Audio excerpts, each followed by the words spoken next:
Casual Magic has been sponsored by Quiver, maker of the Quiver and Bolt deck cases and other fine deck holding accessories. Use the code CASUAL on their website for 10% off your order.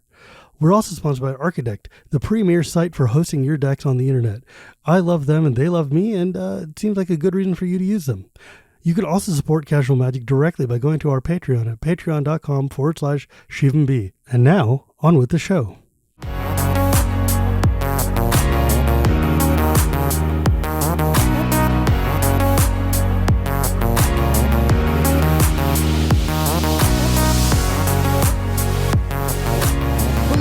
Welcome to Casual Magic, the show where we talk about the fun side of Magic the Gathering.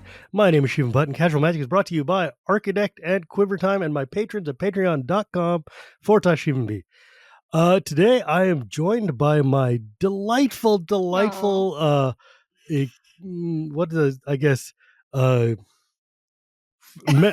colleague, co-host, co-guest, I guess. Yeah, my partner on the Aetherdrift PPR. Just say best friend.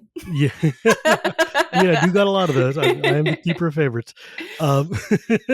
Yes, my dear friend, who's like formerly once upon a time Magic New Girl, but now just Callie MTG, and we had the best time in Victoria. We did. We had the best time. And I was so delighted, and I'm so glad you're here so we can sit and chat. Thank you for joining me. Yeah, thank you for having me. It was such a pleasure to meet you and everyone else. You know, I still talk about it nonstop to this day, so I'm excited to keep talking about it again. It's wild because, like, when I first went on the PPR, the first PPR I ever went to was in 2019 for Ravnica Allegiance, which was cool.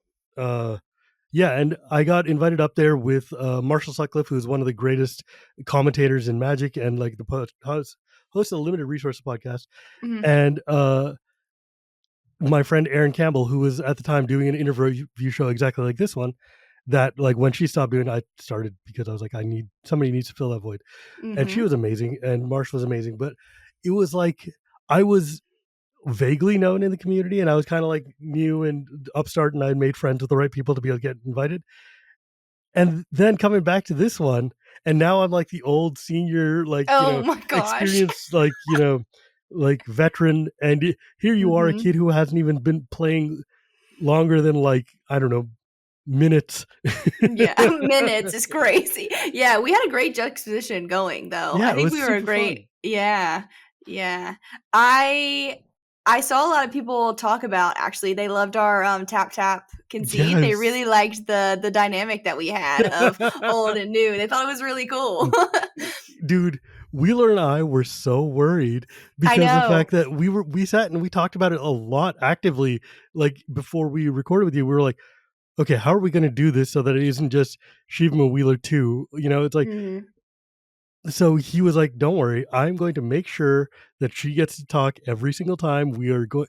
Like, you have no idea. We were so like locked in, like, do not talk over her. Let her participate. Because like the two of us can get onto these like autistic tunnels almost, like we're just going back and forth. Nothing else exists but us, and it's like that's why our show is so good, but it's also it's true. Real bad when there's a third party. I never felt like that. I feel okay, you guys nailed it then. All your prep work nailed it, because I felt like I was still in the show.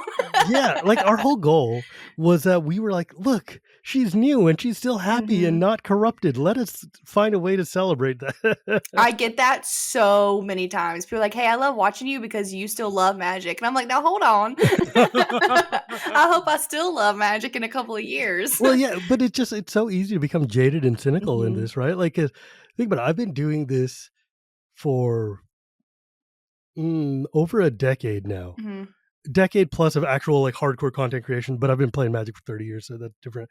But it's like it is one of the things that I've struggled with. I mean, that me and all of us in this community struggle with is the fact that when this is your job, you can't leave your job to go have fun and relax because you've turned your hobby into the thing you do. And then when you got this flood coming at you every month, every week, every day, like think about it.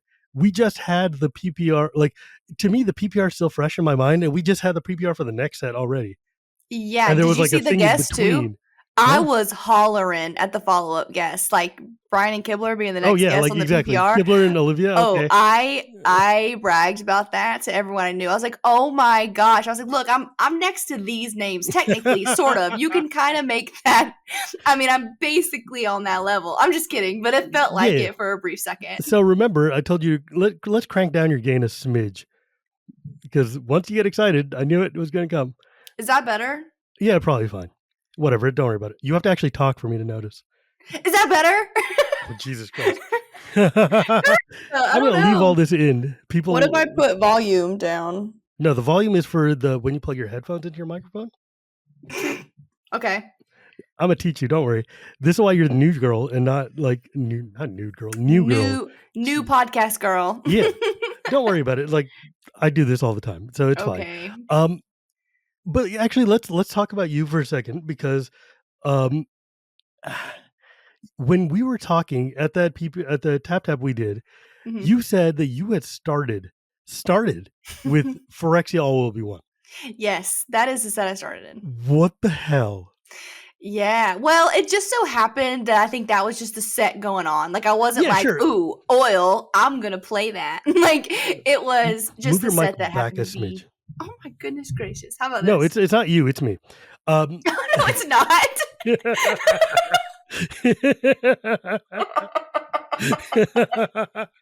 It's absolutely me. Okay, how about? Too far. Now we'll restart it. So it just happened to be the set going on at the time. How was that? Yeah, it's fine. Okay. But if you've ever been to a pre-release, obviously you have. It's like I've been to 1 or 3 in my life. It's crazier than any bar. I'm in a college town. It was crazier than any bar or club I've ever gone to. What? Like, yes, people were yelling, they were hollering, they were screaming, they were ripping open their packs. The energy was crazy in my game store. That's awesome and unheard of. Yeah, well, mine's always like that. Like, it's always high energy. Yeah, and so I went there just to play Commander with my friends. I didn't know what pre-release was or that sets even came out. Like, I learned kitchen table, and so that was an experience. So wait a second. So how did you find Magic? Okay, so I found Magic, luck of the draw, I guess. Magic found me. Magic found me. Really, I went through a time in my life where I had actually just gone through a very tough breakup, an engagement of mine that didn't work out. Yeah, and so I didn't really have any friends. I didn't really have any hobbies. So I was like, well, so I was at work, and my best friend, my absolute best friend, works with me, and our UPS driver comes in. My UPS driver is my age. She's a girl, and she's throwing a party, and like she talks to us about it. And my best friend at the time was like, well, she doesn't have anything going on. She doesn't have any friends. Could she come to your party? Like, in a joking manner. And, I'm like, oh my gosh, Taylor, don't do that. But then I actually took her up on it. I was like, actually, yeah, like, what's then? She sent me a Facebook invite. I go to this party. I'm thinking it's going to be a regular party, like with fireworks and maybe like popping the champagne, but no, people are playing Magic together. Was it supposed to be a New Year's party? What was it? It was a New Year's Eve party. Yeah, it was New Year's Eve, and people were just playing Magic the Gathering. So I was like, okay. And so like one of the hosts was wearing a Hunter x Hunter anime t-shirt, and like we headed off talking about anime. And so I think it's easy to take like the, she's kind of nerdy, maybe you'd like Magic. And so that's just kind of how it happened. And they ended up inviting me back, and we just kept playing for a while. So that's so wild to me, because like you're from Alabama. Yeah. And so I'm just trying to think, I'm like, what kind of, like, that must have been a weird, like, hey, I'm going to go to parties. This, we have an expectation of what a party looks like in a college town in Alabama. Yeah. It does not generally involve people sitting around playing cards. No, not at all. And like, I didn't know a UPS driver played Magic. Like, and they played it so super casually. It was like playing Monopoly or like Yahtzee. So did you have any trouble picking up the game? I did have a lot of trouble picking up the game. I started on Commander, which a lot of people say, hey, don't do that. But I'm actually an advocate, like, because I started on it, I think it's fun because it's social.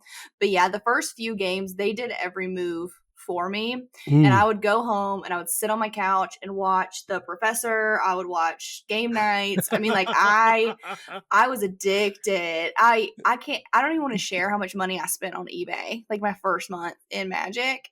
Because didn't you tell me you were buying like whole decks off of eBay? Oh yeah, I would bid on some decks like nobody's business. Like my very first ever deck that I bid on was like $12 for the entire deck, and it was Kunros, the Hound, and it was Vampire Kindred. Like why? I don't know, but I loved that deck. I had so many like that though. I had a Goblin deck, like led by a cat. Like this eBay, eBay seller. I'm gonna plug him. I never met this person, but it was I build commander decks like on eBay. And I would sit there at work and I would bid, and if it went above like $15, I'd be so mad. So it's just like bulk bin trash, but it's like just it works and it's fine. Yeah, I didn't know it was bulk bin trash. I mean, you don't know any better, and if it plays well, who cares, right? Yeah. So I bought this coaster holder. Actually, Bath and Body Works was going out of business, and so like it held all the coasters. And I put these $12 decks just all in this coaster holder. My friends would come over. I would cook dinner. I love hosting. I would cook dinner, and I'd be like, "Pick your deck." And so these games were hours and hours long, right? Because like we didn't know how to play. Yeah, we didn't know how to play. We didn't know the rules, and then they're bracket 0 decks, basically. Yeah, like Sub-Zero. Yeah. Like they were basically like 42 creatures, and like the rest is just basic lands. Like that's the quality these decks were. You know what? But I loved it. Cards I Own .deck is basically how everybody starts to play. Yeah. And it's fine. It's like people forget that a lot of Magic, a large part of Magic is, hey, I like these things and they're cool together. I'm just going to play all these cool cards I own together because that's hella fun.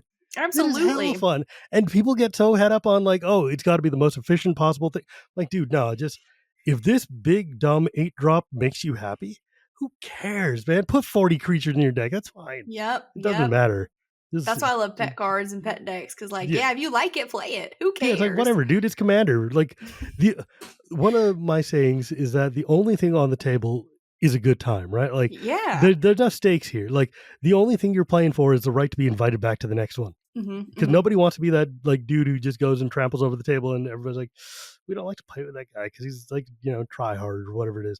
No. And I know everyone just had someone pop in their head too that they thought of when you said that. Like, we've all been there. Don't be that guy. Yeah, but also, to be fair, if you and your group come up together and y'all start just building a meta and start punching each other and building, that's great. We love that. That's organic growth. But don't go to somebody's house with a 12 when they're all playing 3s. Yes. No, that's exactly what happened with my play group. We kind of grew and grew and grew as the sets grew stronger too, though. Power creep's inevitable, really, but I do miss those days. It is so funny for you to say that now. Right? 2 years and I've experienced power creep, but you know it to a different degree. Listen. Look, in Foundations, there was a card that was an 8/12 or something like that, like the big giant worm. Yes. Hang on, let me pull this up because the story makes more sense if I actually tell you what it is. There basically, when I was playing, one of the strongest creatures you could get was a card called Crawworm. Do you know what Crawworm is? I do not know Crawworm. Oh my Christ! Crawworm is a 6/4 for 6 mana. It was like 4 green. And it's just it was the biggest, stupidest thing you could possibly do. And then, and it was just like insanely good. It was like everybody wanted one. You were trading dual lands for it, soul rings for it, moxes, because like who cares about a mox? This thing is gigantic. It's a 6/4. That mox is just a land. Well, in friggin' Foundations, they put out this thing called Quake Strider Ceratops, which is 3 green for a 12/8. And I'm like, it's literally 2 Crawworms strapped together. And I'm like, come on, have some respect. Hey, artifacts were good back then, though. There's a real popular meme of like the 5-headed dragon. It's like MTG creatures, like back in the day, and it's like MTG artifacts, and it's like a stellar. You know what I'm talking about? Yeah, no, I have no idea. Okay, I'll have to show it to you. Yeah, but it's a really good meme because artifacts are good. The history of like the early days of Magic, where there was like 2 truisms. One is, non-creatures were insanely good. Creatures were awful. Mm-hmm. That is kind of like obviously we've got Mox and Black Lotus, and like, you know, what are you using your Mox, your Black Lotus, and Soul Ring to turbo into? Woolly, like War Mammoth, right? Like a 3 and a green that. 3/3, right? Yeah. Or like a friggin' just there was a rare. The Leviathan that you showed me. Yeah, back in Canada. Yeah, the Leviathan was literal crazy. Leviathan. Yeah. Or like, you want to know what a rare was in Alpha? Elvish Archers. You know what Elvish Archers did? No. It's a 1 and a green 2/1 with first strike. That was a rare. That's pretty good. That would be a common today. It would for sure be a common. And it would have like 3 other abilities. Mm-hmm. Or like my favorite rare, one of these strongest cards of that day, Savannah Lions. Yeah. 1 mana, 2/1. I play that card in Arena still. Yeah. Yeah. It's a common now, right? Like it's they didn't know what they were doing in 1993, to be fair. Yeah. And they've had 30 years to build on it. Mm-hmm. But anyways, like what about the game grabbed you though? It was definitely the social aspect. I think circling back to telling you, like, I didn't really have any friends at this time. And then all of a sudden I'm hanging out in a forced environment of multiple hours at a time because a Magic game, like I said, they were hours long at this point. It gave me community off the rip. And they were great people. And then it gave me a hobby. So I feel like in the past, I always kind of, like, with my past, like, relationships, I kind of did what they liked. And so really, truly, to its core, Magic and Magic New Girl, and now Callie Shae, it's me, and no one can take that from me.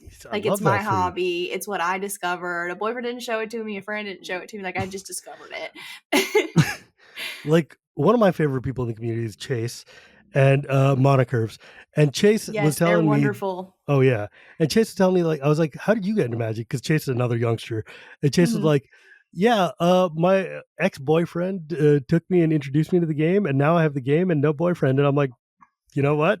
Amazing. Like, I love that. And now they're like just gigantic, and I couldn't be more happy. Because like, I was talking to James from LR, from Loading Ray Run, who picks the people for the PPRs and runs them. And I was like, that was a lot of fun. Why'd you pick Callie? Because she's, you know, really new and everything. And I'd never heard of you before. And I was like, and I don't mean that in like an arrogant way. It's just that when I get to like this kind of like level, it's hard for me to keep track of everybody who's in there. Oh, there's a new account every day. Yeah. Almost. And there's always like, and especially in things like TikTok and Instagram or places where I don't have visibility, I don't know. So I was like, where'd you find her? And he's like, oh, well, I've been following her on Insta for a few years. And somebody, like, I think Instagram just recommended you to him once because he followed a bunch of Magic accounts and he just started watching you. Yeah. And he was like, she seemed charming and fun and a cool person to have on the show. And I'm like, well, you know what? That means so much. Yeah. And it was totally awesome.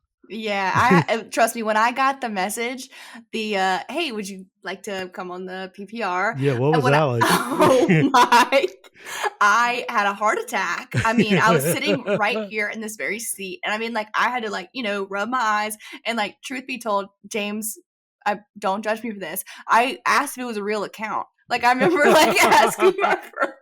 No, that's hella fair though. If like somebody just messaged you out of nowhere, it's like, hey, do you want to fly up to Victoria for have the best weekend of your life and just play Magic? I was like, I don't think this is real. I was like, is this real chat? Like, because it was a DM too. Like, it was a DM on Instagram. So I was like, I don't know what's happening. But it became real. Like, we obviously like talked. Like, we had a Discord call, and then I tore my room upside down looking for my passport because, like, no thoughts about it. I was like, yes, I'll make it work. Like, I didn't ask my work, I didn't ask nobody or nothing. I was like, I'll be there. I don't care. Where we got to be? You want me to be in Siberia tomorrow? Got it. Let's go. And I remember he was like, well, take a few days, like, look at your flights, like, get back to me. And like within 30 minutes I was like, I booked my flight. I took forever to get around to book my flight. I was so giddy and so excited. And then, of course, it met every expectation I could have ever possibly had and more. It was an incredible experience. Wasn't it sick though? I mean, like, the thing is, like, James is a real quiet dude, and he's really, and especially on PPR weekend, he's just very occupied with keeping the show running. So he's super low key. But I love, like, he's driving me around. I'm like, I cannot sit in silence. I know. We got to yapping, didn't we? Yeah. And like you had also brought a friend from Calgary, and it was it was hella fun. So I was like, I'm going to just make up a bunch of stories about Victoria because I'm not going to sit here quietly. Yes, and I'm sitting back there like, oh my gosh, I'm getting a tour. Lord Victrola is Lord like Victrola. the king of Victoria, Canada, and I mean, like, I'm soaking it in too. And then I'm like, this guy's messing with me. Because we passed the statue, and you're like, and that's Lord Victrola, and I'm like, great, that's really cool. Because you've been to Victoria, you've done it. Like I was, believe me so hard. It was so funny. Listen, everything you said was the law that weekend. Dude, like, James just kept side-eyeing me, and he was trying so hard not to lose it.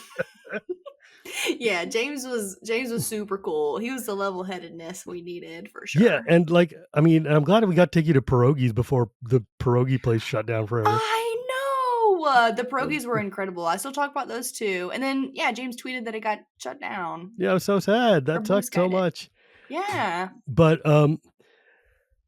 let's talk about your content though for a second, because I should really actually introduce who you are to these people. Because like, so you found magic, you're hanging out with people, but that's like literally 2 years ago, right? Like, why? That's a very short jump between, hey, I just learned this card game, to, hey, I'm going to start doing things so that people get noticed. Like, why? Yeah, the why is very important because it's just kind of what keeps me going. So I started on TikTok.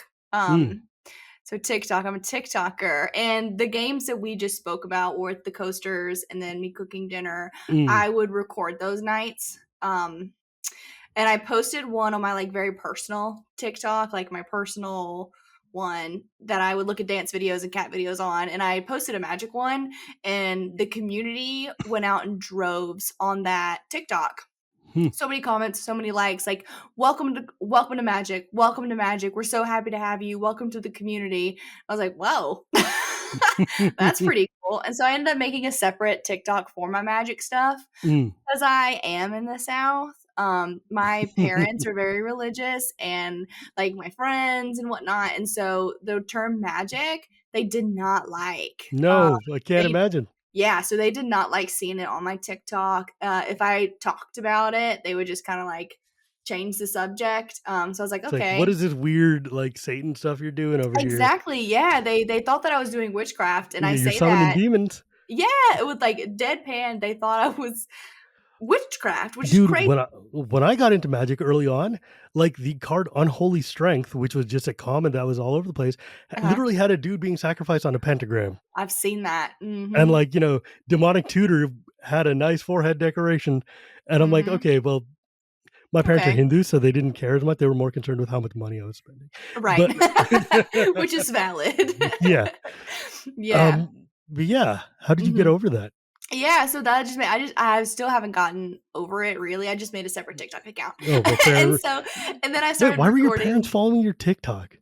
Oh, we're just super close. Like I'm super with my family. Yeah, like we rock. So I was like, yeah, follow my TikTok. No, I mean, like, I'm not saying that in a negative way. I'm more in the sense of like, I don't even have a TikTok. What do your parents do? Yeah, they do. My mom likes to make cooking videos actually and post them, but that's not here nor there. And so I started recording the coaster magic nights, and I called it Commander Night with Friends. And I would open it with, all right, y'all, it's Commander Night with Friends. Here's what I cooked. So I'd always show like what I cooked. And then I would just show little snippets of the gameplay. And we were playing like the really bad decks or precons. I think we might have been at precon level at this point. And people just loved it. People just ate it up. And we want to see more. And then eventually my comment section got to, well, you should add this card. Well, you should add that card. Or you know how Magic players are. They want to tell you how to make your deck better. Let me tell you. Dude, there was a time where I'm literally one of the people in charge of Commander. And they're like, do you know how to play? And I'm like, brother, I make the rules. Like, what do you want me to do? If I don't know, I will make it so that I know.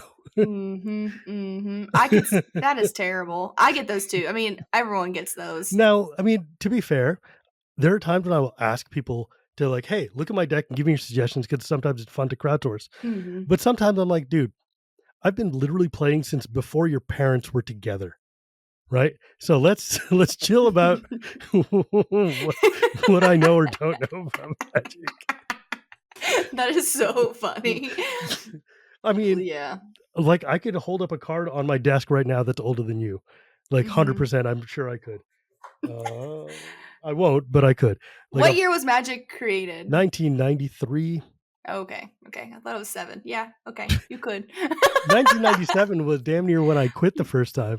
Oh, okay. Because that was when Weatherlight. Oh, it was the Mirage Visions Weatherlight block, and they had phasing and flanking. And I was like, these mechanics are going to ruin Magic forever. And also, the PlayStation had just come out and Final Fantasy VII, and we were like, oh, that's sick. And I'm going to spend my money on video games instead. Because I was in like 10th grade. Yeah. So not a bad trade-off. But then you came back. Everyone always comes back. I've learned. Well, I've quit and returned to Magic 3 times, and then the third time it's stuck, and I've just been this. Well, you're doing great. Well, I mean, the main important thing is when you leave Magic, don't throw away your cards. Yes. I did, and I regret it. Because I bet you would have some shmoney. Okay, let me tell you, there was a deck I had that my brother took to school in middle school that got stolen from his backpack. If I had that deck today, I could buy the house I am living in. That's a disgusting thought, ain't it?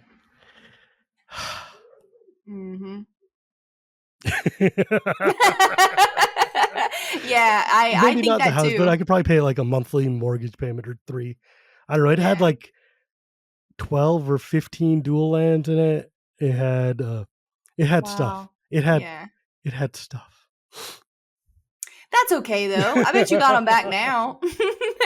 Yeah, well, I mean, I'm drowning in Magic cards now. It's like, what do you want me to do? But so you like, how are you doing Commander games on TikTok? TikTok videos are not that long. No, so you can do 10 minutes on TikTok. Oh, really? Yeah, typically, the ADHD phenomenon, like you want it to be like a little bit smaller, but I was just doing little snippets. Like I would show my hand, I would show what I was playing, and I would show like weird interactions and then like voice it over. And I remember going back to people would love to tell me cards to add. So then I just started talking about cards. And then my best deck, my pet deck is Coma. I know I told you this, Coma Cosmos Serpent.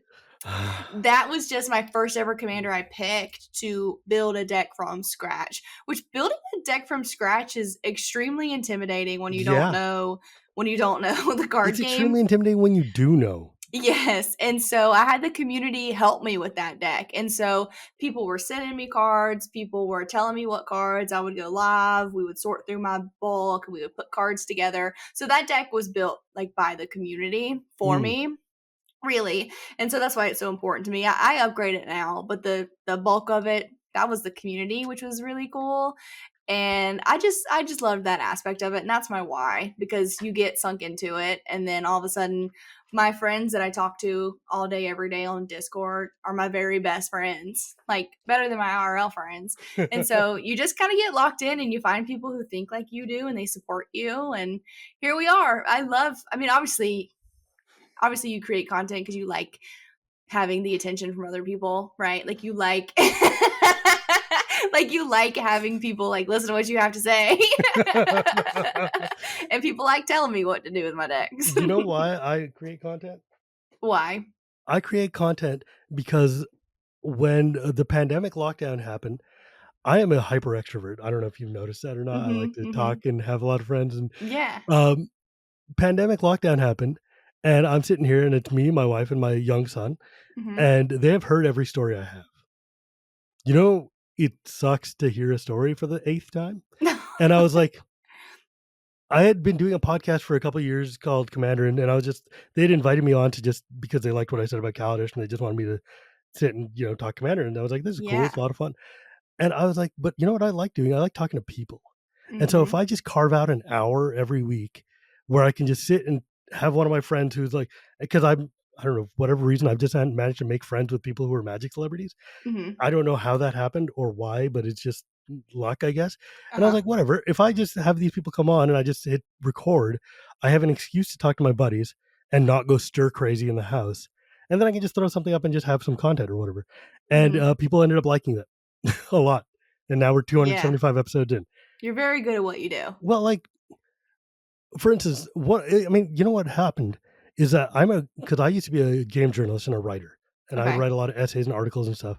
And I wrote some essays about magic stuff. And one of my good friends, an English professor who used to, who became pretty good in the magic community, we both came back to the, we were at the same LGS for a long time. We came back to magic at the same LGS, at the same pre-release, even in Estrad.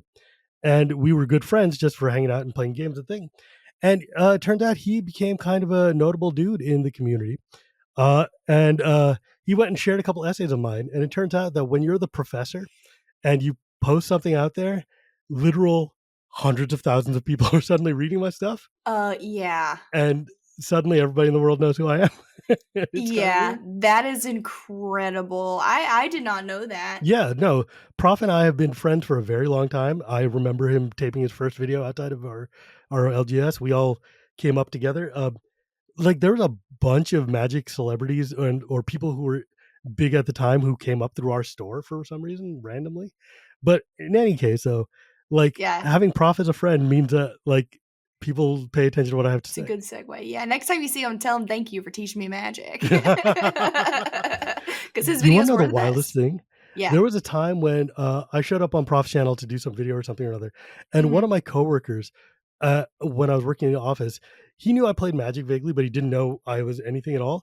And he doesn't play Magic, but he would just watch Prof's box opening videos because he just enjoyed. Oh, those are fun. Watching pack cracking, and then he's like clicking through, and he's like, he comes to me the next day. He's like, Shivam, I saw you on Prof's channel. What the hell are you doing? I'm like, why are you watching Prof's channel? Yeah. What a cool moment. Yeah, though, and he's to like, be noticed wait, you're by a celebrity? What? You're like, actually, yeah, I am. People know who I am. Yeah, it's wild. Yeah, when I went to the pre-release, of course, when I was sharing who my co-guest was, I will say my immediate circle was like, Shivam? They're like, that's the cool, because like they didn't tell me who was with me, and they waited a while to tell me, and then finally when it was announced, I was like, mouth open, like my friend group was like, Shivam, and then people are dramatic. They're like, he literally like invented Commander.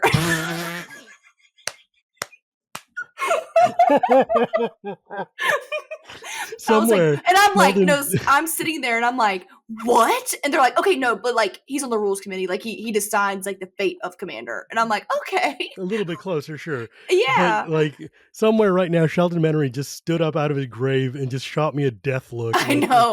What do you think? Which is crazy, but like that's just to like show like you kind of are a celebrity. Well, I mean, look, I'm not going to pretend like I'm not. My face shows up on things, right? Like people use my face to they when you are used for advertising, that's when you know you are somebody, right? Like when I was in MagicCon in Amsterdam, and I go up in there, I'm walking in like the day before the show even starts, and I'm going to go get my badge, and this dude is up there, and he's like, "Holy crap, Shivam, you're here!" And I'm like, "Yeah, I am. Hi, that's so nice to meet you. Who are you? And where are you from?" And he's like, "Yeah, I'm from Estonia." And I'm like, "They know me in Estonia?" Oh, that's cool. No, that's they really play cool. Magic in Estonia? You play Magic in Estonia. And I'm like, what? It's so weird. And like, that is really cool. Some dude from Turkey was like, "Yeah, I listen to you and Wheeler on my truck drives to Paris from Turkey so that I can practice my English." And I'm like, what the hell? Wow. It's so wild. It is. The world's a very big place, and like I don't have anything that cool, but I my most important interaction though, just to speak on it, was like a little girl at a MagicCon coming up to me and just being like, "Oh, I'm so happy to see like girls in Magic," like, and she was like 10 or 11, and I was like, "Oh, me too." Dude, when I was talking to Bobby Christine on the last episode, and when I was hanging out with her, when we were talking, I was like, when I started playing, when I started going to events and stuff, it was like all dudes, and they're all competitive dudes, and they're all in the front of this very empty, like concrete box of a hall. There's maybe like 3 vendors and like some casual scrubs in the back. maybe one woman anywhere, or like Mm-hmm. 2 women or someone in the booth or something. Mm-hmm. And now you see like 40% of the place is ladies, or non-binary, or people of different genders and such, and then like Right. families and kids, and Mm-hmm. Mm-hmm. it's just like it's a sea change from where I was before. Yes, I was very. I spoke on my LGS. It should have a show or something on Lifetime, really, because we're like 50-50. That's Like, crazy. yeah. So there's no. It's very even. Here is a mountain from Portal 1. So that came out in 1995, maybe. Okay, nice. Yeah, that's older than me. I'm like, not that I've been It's like in just looking pristine the whole condition. time. It's in pristine condition. But Yeah, yeah. these are my So draft lands. cool. No, Portal was in Oh, 1997. Never mind, it might be younger than you. I don't know. I don't know we're the how old same you are. age. Okay, well, you're as old as my draft lands. How about that? That's pretty cool, actually. That's actually really cool. Yeah, it's kind of neat. The Portal Yeah. lands, by the way, they're cheap and you should get them because they're beautiful. Okay. I You want to see will. something really cool? Absolutely, I do. Actually, never mind. The lighting's not going to let me show you. So, What it's was fine. it? I'm dying to know. Okay, well, I'll show you now. This Okay. is There we okay. go. This is a soul ring, Oh, an wow. unlimited soul ring, Okay. that had been repainted to look like one of the wheels from the Chariot Temple in India. Oh, So if you look at wow. the Sun Temple of Konark on Google, and you will see that this has been drawn to be the sun wheel, the wheel of the sun god that goes drags them across the sky. And I was like, look, it's a Wow. soul ring, but it's a sun god, so it makes sense. That's It's neat. awesome. Thank Yeah, you for sharing that. That's I really cool. there's a lot of just cool stuff on my desk, and I should really put it somewhere more secure, but Yeah. I just Welcome lazy. to What's on My Desk. Dude, you have no idea. I could find random crap on this desk that's just like here's a 4th edition Sylvan Library from 1990 whatever. Cool. Great card. Anyways, Jesus Christ, I'm a hot mess. No, you're not. Dude, when you play Magic, you want to see something really awful? Okay, so Yeah.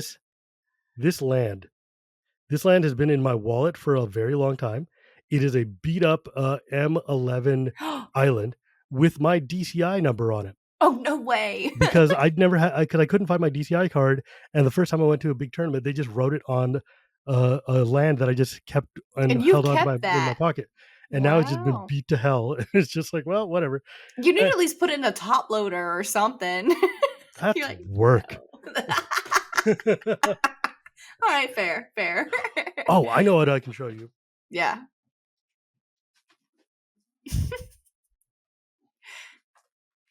Sorry, show and tell with Shivam time is always fun.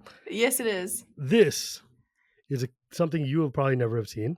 This I is don't know what it is. Jeddah Ojanen, which is a legend, but this is one of the original playtest cards made by the designer of Legends. No way. It's literally a card that was photocopied and then pasted onto a playing card. And this is how they created Magic in 1993. That's really This is cool. from the original Legends. How did you get that? Well, the dude who made Legends sold his whole collection for a very large amount of money to a dude who is a dealer in ancient old things. And I was hanging out in Las Vegas at SCG Con with Prof, because we were the only guests. And for whatever reason, it was like a very empty event, and we were just hanging out and doing nothing. And this guy's like, hey, you want to see old Magic cards? We're like, we would love to. And this guy pulls out basically cards that are pre-alpha. As in, like, they were playtest cards that the original, like, Richard Garfield and friends used to use. And he's like, I have the full set of the Legends 1 and 2. Legends 2 was never released. And he's got, like, here's, like, a Mana Drain. And here's, like, all these cards that are just, like, the original Elder Dragons or whatever. And I was like, Jeddah Ojanen is literally my favorite card of all time. It's a card that got to be into Magic because it's a big, giant tiger guy. And it's this cool-looking art for this really terrible card. It's like a 7 mana vanilla card, a 7 mana 5/5, but it's just a gigantic tiger dude. And I was like, I want to play whatever game this dude is in. And I loved it so much that I got Ethan Fleischer, designer at WotC, to bring Jeddah back when they did the remade Legends for Dominaria Unite. Dominaria Remade, and he made Jeddah that's actually playable to be a Bant Cat Lord, because I was been keep begging him to let me use both the Jeddits together, et cetera, whatever. But And this guy's like, you are probably the only person in the world who would actually care about this card. I'm like, yes, I am literally the biggest Jedi fan on the planet. And so I bought it off him for way less than it's worth. Because he was just like, you know what? I could sell this for a lot of money, but you seem like a person who's going to keep it forever. And I'm like, yeah, it's going to be framed in my wall forever. Oh, that's amazing. Anyways, you don't need Shivam's. I want something cool like that. I always feel really embarrassed when I start humble bragging about the crap I own, but it's not humble. No, and it's not bragging. It's just like I have cool stuff and I need to share I want to hear about the cool stuff that you have. I really do. The coolest thing I have is my signed coma, which is pretty cool. So what has it been like going to like Magic Cons and stuff now that after the like you went to like the Magic Con after the PPR, right? Like we went to Chicago together. Yes. What was that like? I loved Chicago.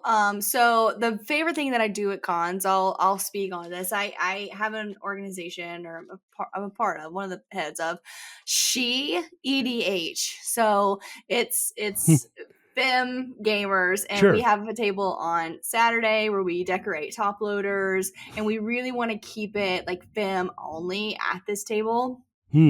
And we've had that for a couple of cons now, but Chicago was by far the biggest, most successful. I put a big pink sparkly tablecloth on the table, and it was like listed as an event. And we had a few girls coming up to me like at 10 a.m. like ready to play, and they never left the table for the entire day. Yeah, so that's really cool. And then of course having a meet and greet and having interactions is something that I'll never get over, or something I'll ever take for granted, because that's just something that means the world to me. That's my why. It's so cool, man. It's like it never gets old. It never gets old. Like it really doesn't. Because like it's so easy when we're content creators. We just talk into a box and throw it out into the universe and never think about it again. And then people are like actively listening to this stuff. Like Wheeler today, we were recording a whole mess of episodes, and he's like, yo, people actually listen to this. I was like, really? A lot of people do. Apparently. It's crazy to think about. It's like, it is sometimes so unbelievable the places Magic has taken me and the things I've gotten to do because of this card game or whatever. And it's like, what the, really? This is what I do. This is what I do now. Yeah, Magic Cons are incredible. It's definitely now my PTO at work. Like all my vacations are Magic vacations, and then all my paychecks go to Magic. It quickly gets you, and then you're like, oh, that is definitely I'm here now. Welcome to the worst part of this. Yeah, I know. So when I first started playing, I'll know most of my comments were, oh my gosh, welcome. The other half were run now. Yeah. What? What do you mean? My decks are $5 off eBay. Okay, see that thing behind me on the wall that I'm pointing to? I'm not going to pull it off the wall because it's there, but that is the show logo for Shivam and Wheeler Love Magic that was done, quilted and crocheted by one of our fans' moms.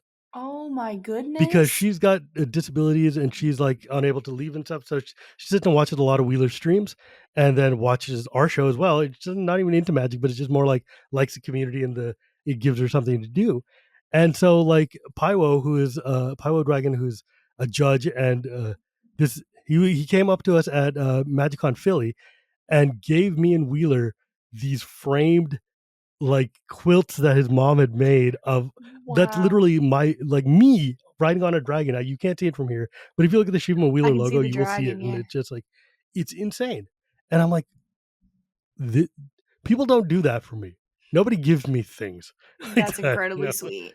That's incredibly sweet. I know she loves you sitting here talking about it too. It probably means the world to her. Oh, dude, it's the kind of like one of the reasons that I really enjoyed hanging out with you and I've enjoyed watching your stuff is because you still hold on to the positivity and like the happiness of being here. It's like there are a lot of my colleagues and stuff. You can see that they're getting like, for instance, one of my favorite streamers is a dude named Numat the Nummy, Kenji.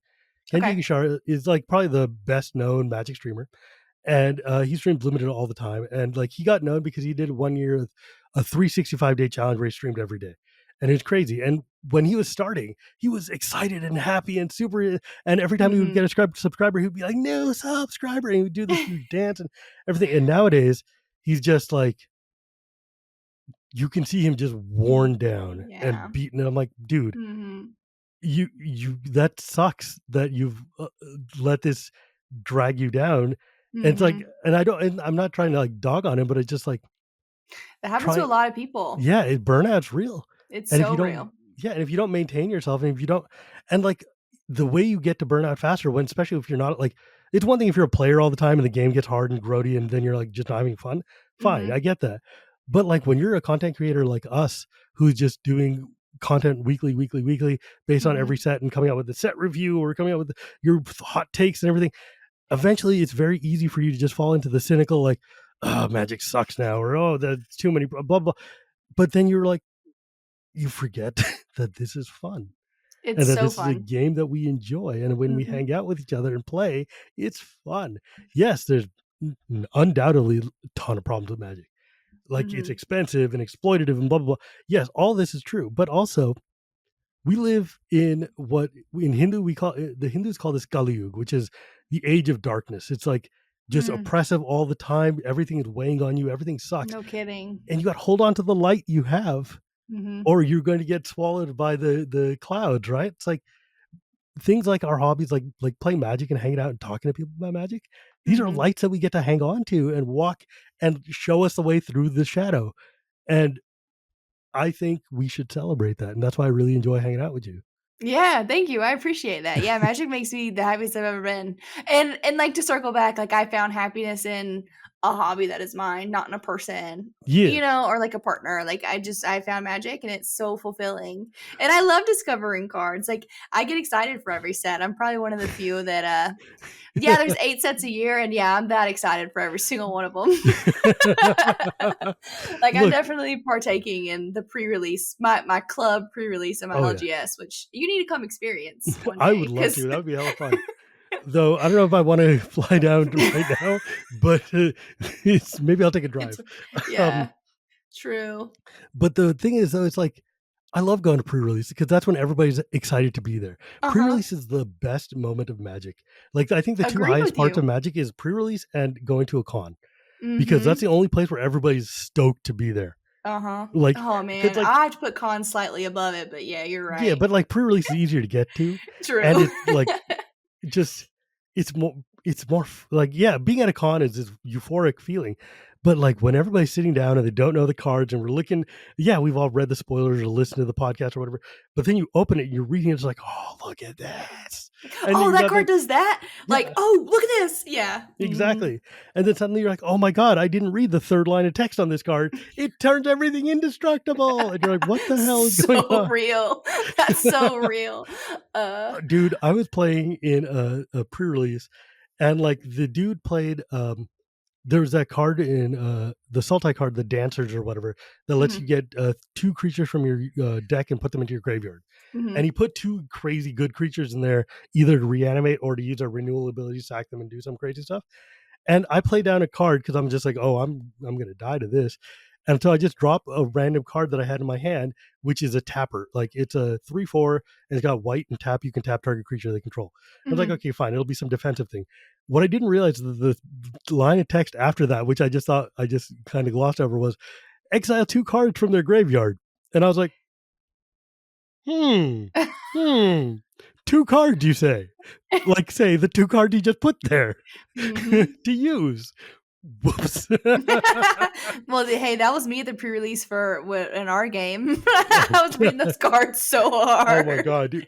PPRs are even worse because we don't even have the full preview or anything. We're just going in blind. I know. It was, and I'll give a shout out to Serge, the judge. Oh, Serge is a joy. He was such a joy. And I remember in my first game I was playing, I definitely was doing things incorrectly, but it didn't interfere with the game. Like it was like I was doing it at the wrong time. I was mounting at the wrong time. Sure. And so people in the comments were talking about it, and Serge just like took a step in front of the chat. So I couldn't read read it. He just like stepped over and like He knows blocked how the to do entire chat. Yeah, and I knew at the time. I was like, I wonder what I'm messing up. it.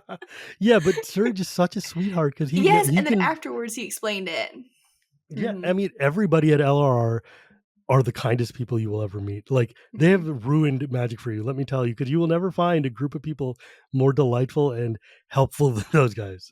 Yes, I totally agree. The hospitality was unmatched. I listen, a moment that I talk about a lot was when I was sitting on the couch and it was the official PPR day, Mm. and James came back, and I think Kathleen had gone too, and they came back with coffee, and they remembered my order from the day before, and they gave me the iced coffee, and I was the only one that got the iced coffee, and I just remember sitting there like, what? That is so nice, because they didn't ask me. They just assumed I want it. They remembered my order and they brought it to me. And I was like, that is the kindest thing ever. And so, like, like, and then going to pierogies, like, those little moments have just stuck with me. And, like, I just never want to take something like that for granted, Dude, ever. watching you discover pierogies was such a joy, though. It was so much fun.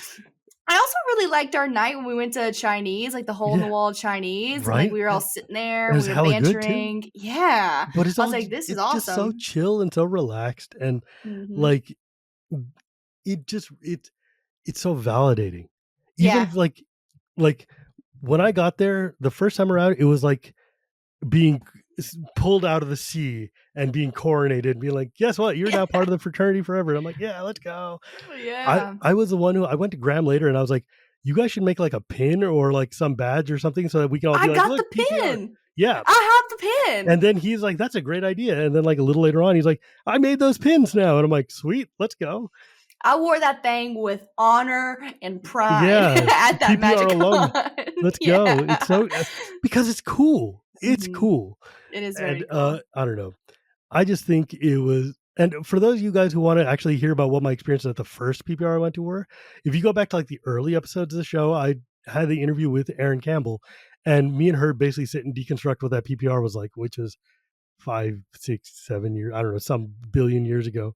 Yeah. But it's wild because that PPR changed my life. Because like I went there, and that was the Thursday before or the Friday before the PPR. I get a message from Sheldon saying, "I want you on the CAG," and I was like, Yes, I remember this "Oh story. crap!" And yeah, so and the PPR ended up being an audition for me to look good on camera. So That's that incredible, though. That's incredible. Yeah, I think a lot of people in my circle know you from the CAG. well, yeah, because everybody in the world knows me from the CAG because Yeah. my podcast has a bit of a reach, but it turns out Commander's Rules Committee has a large reach. Yes. Yes. So. I mean, that's why everybody's like, "Wait, what do you mean you're leaving?" And I'm like, "I need a break, buddy." That's a lot. Mhm. It's a lot to run. There's a lot of pressure when you're on the CAG and stuff. And I'm like, I did 5 years or something on this. I'm okay with letting other people have an opinion. I don't need to be everywhere. Well, you did great with it. I can tell how much you love Commander and respect the game. I So, I just love Magic. I just yeah. really enjoy the Mhm. community and I enjoy the people in it. But Absolutely. like, so you rebranded. You're not Magic New Girl anymore. What happened? No. So many people were like, "Hey, you're not new anymore," or "When are Hmm. you gonna stop calling yourself Magic New Girl?" And like, I tried to change it to like, "Oh, well, I'm just like an advocate for new people in the game," and then I was like, "Ugh, I'm just gonna be my name," because I felt weird not introducing myself by my name Mm-hmm. or connecting with people like with my name. Magic Mm-hmm. New Girl was like a persona, and I was like, I just want to be a Callie. And so it was just kind of time. It's easier in all aspects. It's easier when emailing people. It's easier when introducing myself or going on shows. Like, I'm Callie. So it was just time. And I just hope someone else is the next Magic New Girl. And I hope it keeps getting passed down and down and down. I So, mean, Magic the Amateuring, they laid that foundation down and then they got pro points at actual tournaments and they're like, oh, we can't be amateuring anymore. We've got actual right. pro points. Right. And now they're good luck high five and they're amazing. Um, and like, yeah, because there's just generations of I've been around long enough to have seen multiple generations of people kind of come through, become the new person, learn the game, become an established brand, and then be like, okay, well, I can't just be The fresh new faced new person person anymore. That anymore. doesn't Yeah. work. Mm-hmm. That's why Mm-hmm. I was like, I'm just going to use my name because I'm not going to. I'm Yeah. not going to try to pretend, If I or could go not back, pretend, but it's you got to be forward thinking a bit. yes, if I could go back, I definitely would have just gone by my name from the get. But I But loved also, Magic like, what New ifs? Girl. She served her purpose though. Like Yeah, she did exactly what she was meant to do. She was new. She got new people into the game. So that's all yeah, I dude. set out And to as do. long as, I mean, you're having fun. That's the important part. As long as you feel like you want to keep doing it, it doesn't matter. Mhm. Like, your fans will find you. Um, but so, what do you think of Magic now? How do you want to approach it? What are you doing? Yeah, so right now I just started streaming on Twitch Mhm. actually, so that's Oh, like my neat. newest thing, which has been super cool. Which listen, spell table games are not that fun to watch. Trust me, I know. It's so hard to make that aesthetic. But it's something I really enjoy doing. So I did the Patreon thing, which is cool. Other than that, I have been trying CEDH, which I know is gonna make your skin crawl, but I feel like I can I'm not separate. saying nothing. I feel like I can separate the two very extremely well. Like I can truly play CDH and then I can play casual, and I Well, feel like I have a great everybody can. Like, it's understanding. fine. I mean, it's Mhm. not even like a matter of like, oh, like, real talk. Actual CDH players, and I'm not talking about the internet CDH players. I'm mean like real humans who play CDH also have EDH decks because we're all just commander players. Just Mhm. one deck is just real strong compared to the other ones. It's fine. Mhm. It's like, who The only thing cares, dude? I've never gotten into is the 60 card, so I'm gonna wait. I'm gonna Actual wait. Magic. Actual Magic. No, seriously, I'm gonna wait until I feel burnout, and then when I need to reignite, I'll go into that. But Commander keeps me so fulfilled and And sealed. you're also so new. There's so much to discover, man. Yeah, there's just so much, and I discover a new card every day. I mean, that's not multiple new cards probably every day. Like, New combos. I don't know. I just think it's delightful that every now and then, like, that we could just show you random cards and you'd be like, I've never heard of this card I've never before. heard. So listen, so one of my first like big videos that took off and maybe not the best way was I claimed I discovered exquisite blood sanguine blonde. Cause like, and I remember like I whipped out my phone so fast and I hit record and I was like, y'all will never guess what I just discovered. This works like I think, right? Like this never stops and you just win, right? And my comments were like, sis. They were like, "So, yes, that is how that works." And it's been around forever. I thought I broke magic. I thought I broke it. Like I was about to go viral. And I did, but not Just the not right the way reason. you wanted to. That's like saying, yo, I heard if you tap this forest, you can play this Lana War Elves. It's literally how it yeah, looking back now, that's what it was. And That's then like so good. I also discovered the Urza Precon, and I remember once again whipping at my phone and being like, "Nobody can beat this deck. This is the strongest deck in all of Magic." Like, I was like, "I found it," because like I didn't even know you upgraded precons or that you built decks, and I still have moments like that till to You know this what day. though? It's charming is what Yeah. it is. It's like, because that's the thing is that's one thing I've learned both as being a parent and also being just an old guy in Magic is that you have two reactions you can have when somebody discovers something. You can either celebrate it and be like, "Holy crap, look, you found." Yes, it's obvious, but everybody stumbles onto something the first time once Yeah, but way somewhere. to go. This game is Like, complicated, and you yeah, figured out and something there's really cool. 40,000 cards. You're never gonna run Mhm. into every combo, and the first time you see a combo is amazing, and when you discover it on your own independently, it feels the Mhm. greatest thing in the world.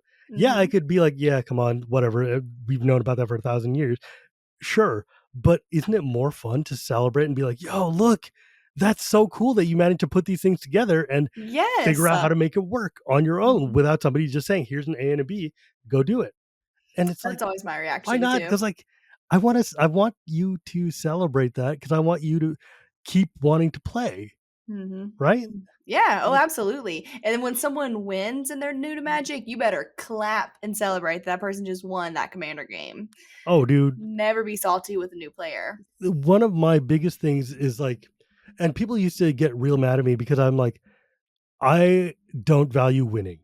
As in, like, Mhm. I do. I mean, I don't mind winning. Everybody does it. We all want to win. But when I'm Right. playing a game of Commander, I would rather my deck does a thing and dies spectacularly, or like you, for instance, if you are sitting there and you've been talking about this deck for a long time and you've got this combo that you've been trying to build and get to work, and you finally got like all 4 pieces out and they're going to finally do the thing, and I've got the counter in my hand or removal or whatever it is, and I know that you're about to pop, I'm just going to pretend like I don't have that card. Oh, 1000%. I'm the same way. Yeah. Because I'm like, dude, I want to watch you. I want to watch your eyes glow when that thing that engine takes off. Because like I can see all this work that you're putting. I can see this whole board state. Like, what do I get if I blow that thing up? Okay, woo, I just ruined your day, and now I win the game or something. That's why I'm so anti-board wipe. Like, just don't do it. Like, just let the decks do the thing. No, unless you're going to win next turn, in my opinion. You know, I would think so, but sometimes a board needs to be cleaned. Sometimes there's a little bit too much garbage on there. I've yet to have an experience where I'm like, nice, that rocked. Well, look, there've been a lot of times when I've been like, I totally deserved that because I was going to run you over with 450 bunnies next turn. Okay. I had it coming. All right, there we go. 450 bunnies. Look, sure. It's annoying if you pop off a wrath and don't have something to do, but sometimes you just need to get out of jail card so you can set up your combo. I get it.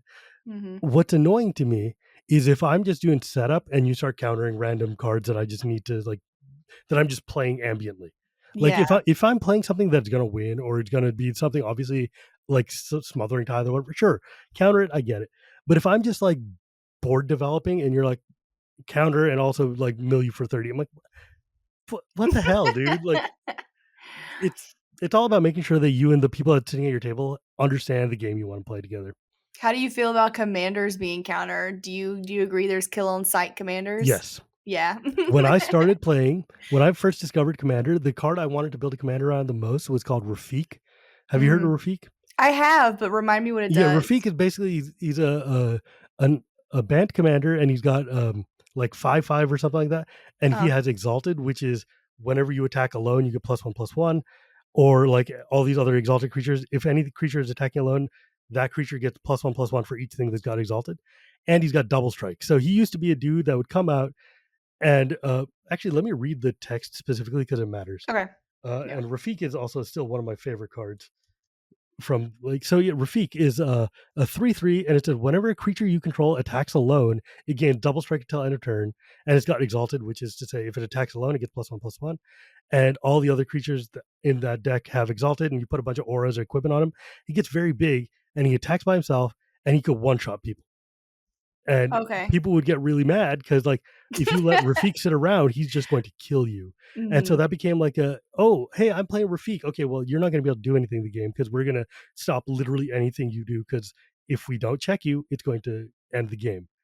And there's like a bunch of commanders that are just like Coma. That just whoa, it can't be countered. Yeah, I'm just saying. There are just a bunch of commanders where when you know that thing is coming, it's going to be bad for everybody. And so like you have to make a choice either to accept that I know by playing this commander, people are going to be mad already. Yes. So I'm just going to embrace it and we're just going to go. Or you do what I did, which is like, I really want to play Rafiq, but I know if I put it in the command zone, people are just going to unreasonably hate it. So I stick it in the 99 of another band deck, my Tuvasa Enchantress deck. So now Rafiq shows up out of nowhere. I load him down with a bunch of enchantments and he wins. But it's not a Rafiq deck, it's a Tuvasa deck, and I've got a bunch of other things going on. He's just my shadow commander who shows up. Like sometimes though, like your command, like I don't mind countering or killing a commander because I can always recast it eventually. What annoys me is when you steal my commander and I don't have a way to get it back. Oh, that's what happens to Coma almost every game. Oh, yeah. Because you can't kill it. Yeah. But like, for instance, my Nethroi deck, Nethroi mutates on top of a billion things. So like the Nethroi stack's got like 12 cards deep and it's got like 45 abilities and some insane stuff. And someone's like, I'm just going to control magic the whole thing. And I'm like, love that. Well, I guess that's the end of my game because I can't do anything. And then I put Homeward Path in, which is everybody gets the cards they own back. Oh, nice. Yeah. And I was like, I need to take that card. Yeah, like in your Coma deck, you probably need a Homeward Path really, really bad. Yeah, that's great. Yeah, because otherwise you loot your stuff and you die. But anyways, wow, we are overtime. That's amazing. It's been a delight to talk to you, my friend. I'm so glad you're here and still doing it and just jamming, and like it's super fun. I ain't going nowhere. I'm here to stay. Did you enjoy Tarkir? Oh my goodness, yes. I'm an ambassador for Tarkir. So I Are did you? get Cool. so I got to see the set. I'm clan leader of Timur, so that was my hell yeah. That was my clan that I was, given, and I love it. I've been playing with Eshki. I listen, we're gonna go over time again because I love It's this my set show. so much. Yeah. It feels like, and this is what everyone is saying, it feels like Magic, which is crazy. I've been in 2 years. You've only been playing for 2 years. What do you know? What feels like Magic? But it feels like Magic because it's high fantasy and it's dragons and yeah, it feels like what I like. Exactly. Like the original Tarkir is one of the best sets of all time. And if you haven't got a chance to look through it, just go through Scryfall and just look at those cards. They're sick. And the commanders in it are so good. But like, I don't know. I love playing dragons. I want to play big dragons, and I'm really excited about that. Yeah. I've been liking it too. I've actually never had a dragon deck, so here I am. Yeah, I've had the Dragon sitting on my table for like a long time, and I'm like, maybe I'll finally build it, but I'm probably not going to because I just I like to talk about building decks more than building. Man, so right before Tarkir came out, I gifted my co-host for my stream, Tiamat, I love Tiamat. The secret lair dragon one. So I bought it for like $45. I wanted that card so badly. And I gave it to him for his birthday. That's and adorable. Then Tarkir goes through, and now it's like a $200 card. Yeah. And I'm like, hey, dragon. Don't forget I gave you a $200 card because of the new spirit, Call the Spirit dragon. You know, the one where you win the game with Tiamat. Yeah. That's so broken. But you know what? The thing is, the real talk is it's not gonna be fun to play that card. No, it's definitely just win on the spot. Like, great, you won. Yeah. Tiamat got upgraded to competitive for sure. I wouldn't play against it in casual. I'd be mad. I'd be like, come on, man. I don't know. Tiamat's amazing. Tiamat is really fun. Stoked. I think honestly, it's more fun to play less colors because then it's too easy to just put all the best colors in one color, in all the colors into a thing, and just like I think it's boring. 5 color stresses me out. I don't have a 5 color deck because that mana base stresses me out. I had a 5 color brawl deck that I'm going to turn into a commander deck eventually someday, which was literally Joda, which said that you can play any creature as long as you play Wooburg instead of its casting cost. And it was all Elder Dragons. It was just 15 or 20 or whatever Elder Dragons. And now when I extend it from 60 cards to 100 cards, it's going to be just like, because like, I'm okay with playing a 5 color if it's so thematic that it's like bad, because otherwise it's just like put all the best dragons and you win. I agree. Put Miram in, you win. You win. Sucks. Yeah. Anyways, gross. So if folks wanted to find you or find yourself, where could they go? Yeah, so you can find me, Callie MTG on Instagram, and then same thing on TikTok, or Callie Shae on TikTok. You can find me there. That's where I'm mostly active. But I'm also on Twitch under Sipstream. So Sipstream on Twitch, and then Callie MTG everywhere else. Nice. Oh, and I'm on Blue Sky. I keep forgetting. and Blue Sky, I love Blue Sky. I'm Callie MTG on there as well because I can just tweet my thoughts. Which is different because like normally I'm just Magic content. If you want a more personal look into my life, it's funny. I used to have a Magic Twitter, and I had my other life Priest Twitter. And then when I got Blue Sky, I was like, I am too lazy to have 2 accounts, so I'm just gonna put them in one. And early on, people were just like, "Yo, are you gonna talk about Magic more? Because all you're doing is like talking about politics and God all the time." And I'm like, "Yeah, I am." You're like, but so I'm also, Shivam. Nice to meet you. I do multiple things, and now the streams are going to be going together, and you can take it or leave it. I'm very glad for your support, and also I wish you to whatever. Like you're in charge of managing your own feed. You welcome whatever you want into there. If I don't fit into what you're looking for, I'm not hurt by it. Peace. You've kind of turned into my news source, honestly. If I'm if there's breaking news and I need an opinion, I'm going to Shivam. I'm like, all right, let's search it. Let's see what he's got to say about it. Yeah, well, I'm very politically active, and I'm very progressively religious. So I mean, I have a lot of things I have to do to help my people. Yes. But in any case, if you want to see me on Blue Sky, you can go to Shivam Bhatt at Blue Sky. You can also see me see this show. God, what is my ending? How do I do my ending again? Yeah. You can get this show every Tuesday or on YouTube, also every Tuesday, thanks to my editor, Dan. Or you can hear me on Treatment Wheel of Love Magic or the Chronicles of Dragonlance podcast or whatever I end up doing because I do a lot of things. Yep. But remember, my friends, it's not magic without the gathering, and we'll see you next time.